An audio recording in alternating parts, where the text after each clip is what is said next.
the goals of human life. And these are, anybody know what they are? Dharma, Artha, Kama, Moksha. 4 goals. And of the 4, moksha is the really important one. To get liberated from this material existence is really the aim of human life. And so Jyotish can help us approach this goal by giving us the tools to understand, first of all, how to achieve the other 3 goals. Dharma, Artha, and Kama. Dharma, of course, means religious principles. If one is not following religious principles, then he has no access to Vedic knowledge. And then we have to have some economic development. We have to have some occupation, some duty in life that allows us to maintain our existence. And then we also have to have some enjoyment according to our nature.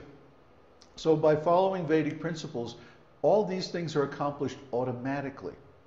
For example, I never dreamed that I was going to be a writer. But by my association with Srila Prabhupada and by reading his books over and over and over again, I developed a style of writing that allowed me to make a living as a professional writer for over 20 years. And I never cultivated that skill deliberately. It just happened by association. So any association with Brahminical principles makes us more intelligent, more capable, more employable, able to leap tall buildings in a single no, not that one.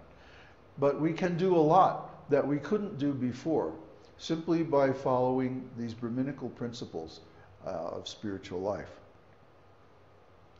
So the point in this essay, and it's a very big point, it's really the fundamental point of our whole astrology teaching, is that there are 4 pillars, as he calls them, of Jyotish.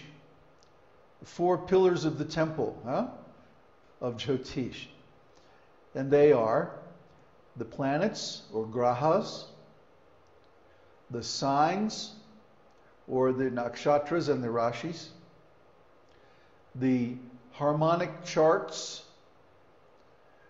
okay, or basically as they're called, I can't remember the name right now. There's a Sanskrit name for them, which I'm sure is in here someplace. And finally, the dashas. The dashas are how we see events portrayed in time in astrology.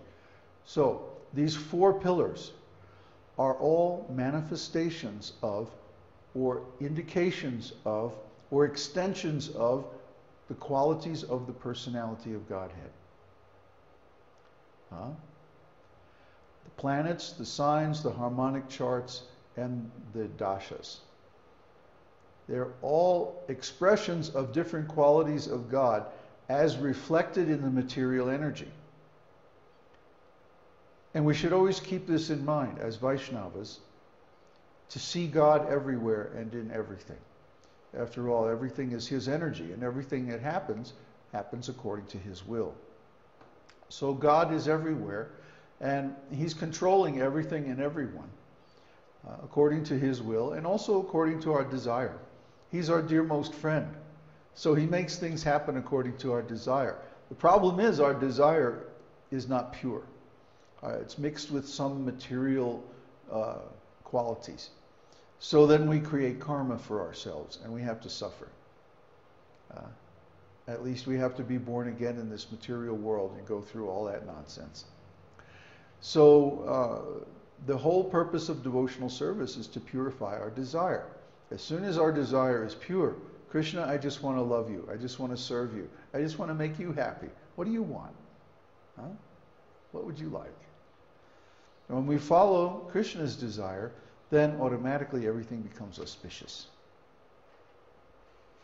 So, let's look at the first paragraph here. Where'd that go?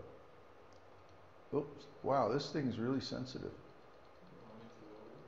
Can you? Beginning of creation.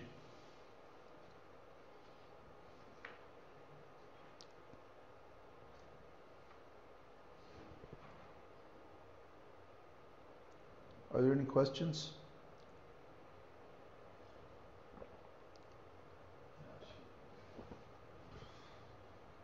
No questions so far.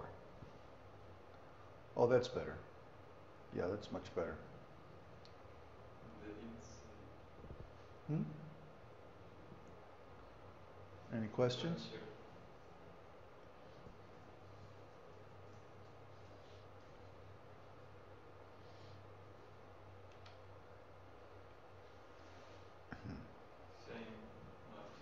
Not yet. Okay. So everything has a point of origin, a beginning, a creation. The 7 stages of material manifestation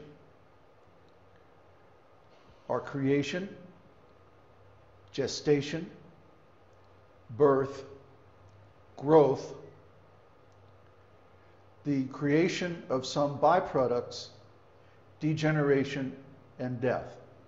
These 7 stages occur in every material arising, every material phenomenon, every material action. Yeah? So everything has a source of creation. And that creation source is always God. You trace it back to its preliminary causes and to the causes of those causes, and the ultimate cause is Narayan. Narayan emanates the Brahman, the total material energy, also known as Pradhan, or the Mahat Tattva. These are subtle material elements. They're not manifest. They're, you might say, causes of the material elements.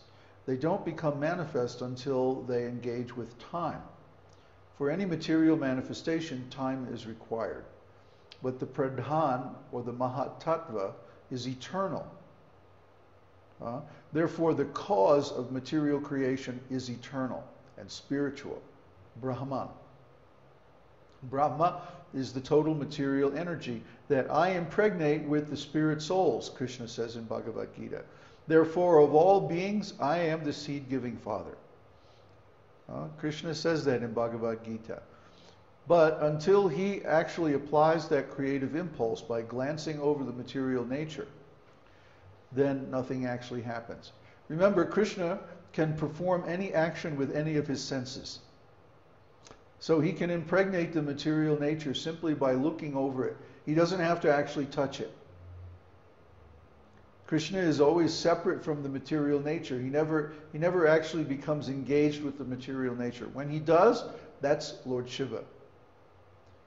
Shiva is God in touch with material nature, engaged with material nature. That's why we don't worship Lord Shiva as God, even though he's Maheshwar. He's the supreme controller, but because he's engaged with Maya directly, Durga, we don't worship him as the supreme. We worship him like a demigod. So Lord Narayan, or the time force, is never directly in touch with the material nature. Therefore, time is not something that we can measure. You can't take time. What's that song? If I could put time in a bottle. Well, we can't. Just like we can't put consciousness or the soul in a bottle. Because all these things are transcendental. Transcendental means they don't exist in this material dimension. But they exist in the spiritual world, which is beyond this material creation. So with material senses or material instruments, we can never measure these things directly. We can only measure them indirectly. Time, consciousness, gravity. We can measure them by their effects, but we cannot measure them directly. That's because they're transcendental. Transcendental things are always unmanifest, subjective, subtle. So Narayan is the origin of everything. Hello? There we go. This is not working very reliably.